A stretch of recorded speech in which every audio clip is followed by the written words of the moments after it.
specifically for Q&A or specifically for writing. So, at least, dun sa trabahong nakukuha ko sa kanila, tapos ko na. I mean, nag-aabang na lang ako ng mga sessions. But yung planning, pati yung mga pag-build nila ng mga teams nila, mukhang okay naman. Nakita ko sa IG story ni Queen P last time sa Moschino event na yung dating glam team ni Miss Heart. Kaya pala parang medyo edgy masyado yung makeup ni Pia lately. Hindi kaya sila nagkalabitan ni Heart na parang, uy, glam team ko yan. I'm sure they know. Okay.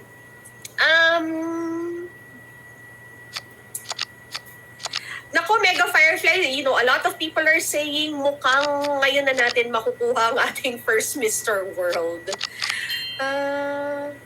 Naku, sabi pala ni Kape Kape, ang hair and makeup artist ni Pia in Milan is yung dating part ng team ni Heart. Oh, bakit? I mean, mainit-init pa sila sa ganong mga galawan. Bakit?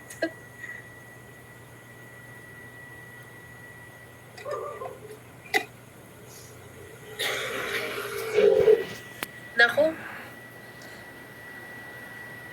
Haha, Tita El, lagot ka na naman sa MUPH. What's new? Umayos mo na sila. Hi, JC. Pa-attendance from Calgary, Alberta. Hello. What's new? Nakakaloka. Let's not forget, we have our first we have Andrew Wolf, our first runner-up sa Mr. World. Syempre gusto na nating manalo dyan. Sino pa ba?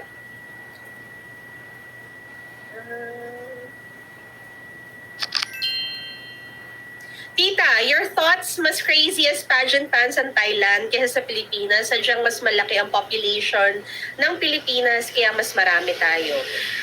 Ano ba pinag-uusapan natin? Puwersa ba o lakas? Kasi pag puwersa, feeling ko na-establish na natin yan. In fact, yung mga international entities, they would always say, you know, the Filipinos are like the best pageant fans in the world. So I think na panghawakan na natin yan. So there are years na pwedeng hindi tayo laban na laban. So give na natin sa Thailand. Ngayon, nag-iingay ng husto on Thailand. Even the fans are also pouring in a lot of funds, a lot of support. It's because they're thirsty, they're hungry. They were given so many chances over the past few years para makasungkit ng corona. It's always almost there. So I think that they are bringing all their hopes, all their dreams, all their aspirations ngayon kay Antonia para makasungkit yan. And they will do anything, kasama na yung pagpapaingay sa social media para makita talaga na kapana-panalo siya. So, to the 1,500 who are watching me right now, maraming salamat sa inyo. Yes, RJ Channel, na-mention na natin kanina na Cindy Obeneta, of course, our Miss Intercontinental winner, already gave birth. So, ayan, congratulations. Tita, na-try mo na mag-live na wala kang drinks? Hindi, kasi baka hindi nyo lang napapansin. Kasi ako guys, hindi ko napapansin. Napansin ko lang nung na-mention ni Luis. Minsan nagpa-live ako nakasama